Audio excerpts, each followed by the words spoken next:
খুশিরই মাহফিল শুরু করেছে, জোরে বলুন সুবহানাল্লাহ। আল্লাহ আয়াতের মধ্যে বললেন আমার রহমত ও ফজল পেয়ে খুশি বানাও। আল্লাহ পাকের সব থেকে বড় ফজল কোনটা? এ নওজওয়ানেরা, আল্লাহ পাক দুটো চোখ দিয়েছে তোমাকে আমাকে, এক একটা চোখে 13,000 কোটি করে লেন্স রয়েছে, ক্যামেরা রয়েছে। যে ভাষা তোমরা বুঝবে সে ভাষায় বলছি, দুটো চোখে 26,000 কোটি লেন্স ক্যামেরা রয়েছে। এত দামি একটা সম্পদ আল্লাহ দিয়েছে। এক একটা লেন্সকে যদি 1 টাকা করে দাম ধরা হয়, 13 দুগুণে 26,000 কোটি টাকা দুটো চোখে আল্লাহ ফ্রিতে দিয়ে দিয়েছে। তারপর আল্লাহ বলেন বান্দা তোদের উপরে আমি দুটো চোখ দিয়ে বড় এহসান করলাম, দুটো হাত আল্লাহ দিয়ে বলেন তোদের উপরে এহসান করলাম, দুটো পা দিয়ে আল্লাহ বলেন আমি তোদের উপরে এহসান করলাম, জবানে কথা দিয়ে আল্লাহ বলেন আমি তোদের উপরে এহসান করলাম, দুটো চোখ দিয়ে বলেন এহসান বানা করলাম। এ যুবকেরা তরুণেরা, কিন্তু বাড়ির রবিউল আউয়ালে আমার রাসূলুল্লাহকে আল্লাহ পাঠিয়ে বলল এ বিশ্বে মানুষ শোনো, আমি আল্লাহ তোমাদের উপরে আমার হাবিবকে পাঠিয়ে বড়ই ইহসান করে দিলাম। আরো জোরে বলুন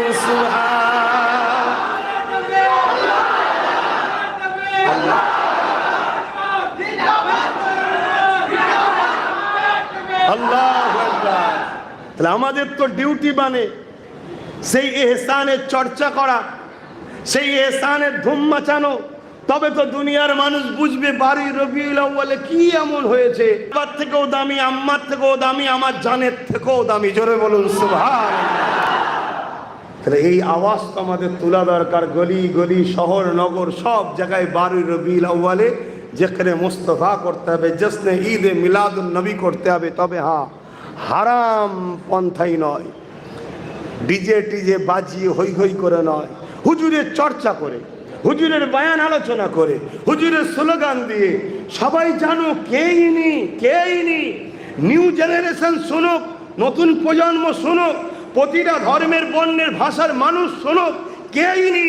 নতুন প্রজন্ম জানবে ইনি তিনি, যিনি না হলে মা মারিয়ামের সন্তানও দুনিয়ায় আসতো না, যিনি না হলে মুসা কালিমুল্লাহর হাতের লাঠি থেকে পাথরে আঘাত দিলেও কখনো পানি বেরোতো না।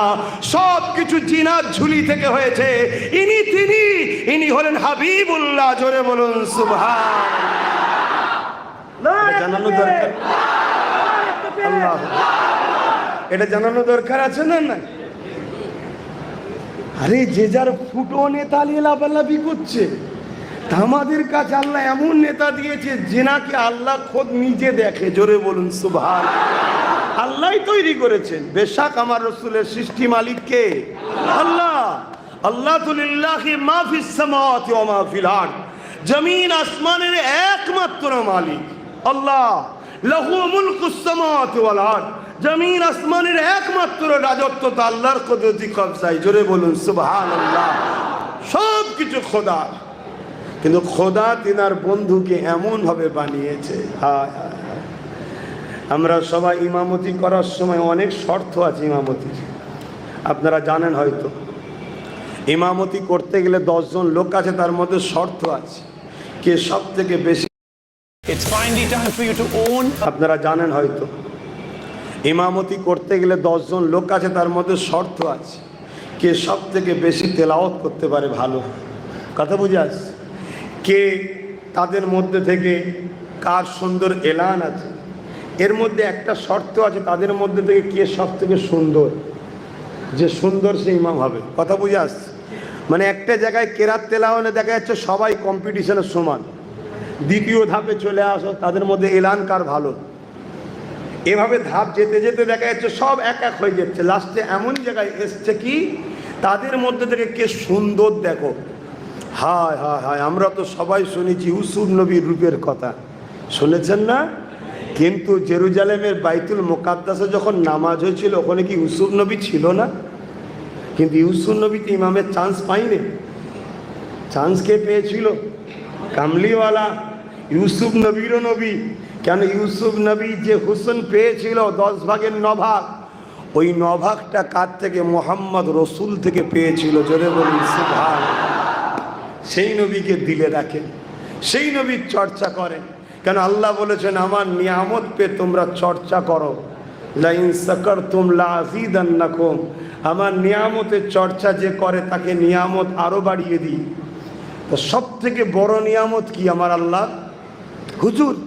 হুজুরের থেকে বড় নিয়ামত কিছু আছে ভাই? তো সেই নিয়ামত পেয়েছি, চর্চা তো করতেই হবে। হ্যাঁ, আল্লাহ বললেন আমার রহমত পেয়ে তোমরা খুশি বানাও। আল্লাহ পাকের রহমতটা কি? ওয়ামা আরসালনাকা ইল্লা রাহমাতাল লিল আলামিন। এ দুনিয়া মানুষেরা, আল্লাহ কোরআনের মধ্যে সূরা আম্বিয়ার মধ্যে জানালে, এ দুনিয়া মানুষ আমি আল্লাহ তোমাদের কাছে আমার দয়াকে পাঠিয়ে দিলাম। তামাম আলমের জন্য দয়া করে পাঠিয়েছি। নবী মুসলমানদের, নবী অমুসলিমদের, নবী মানুষের, নবী আসমান সাজার বাসার জিন, সমস্ত কিছু নবী, সবার নবী নবী।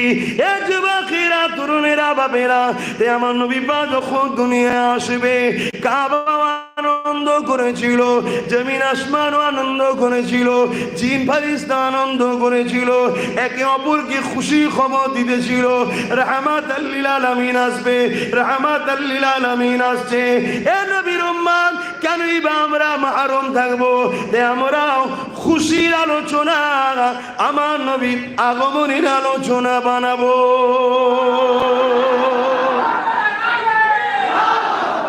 প্রচুর গরম হচ্ছে ভাই, প্রচুর গরম হচ্ছে।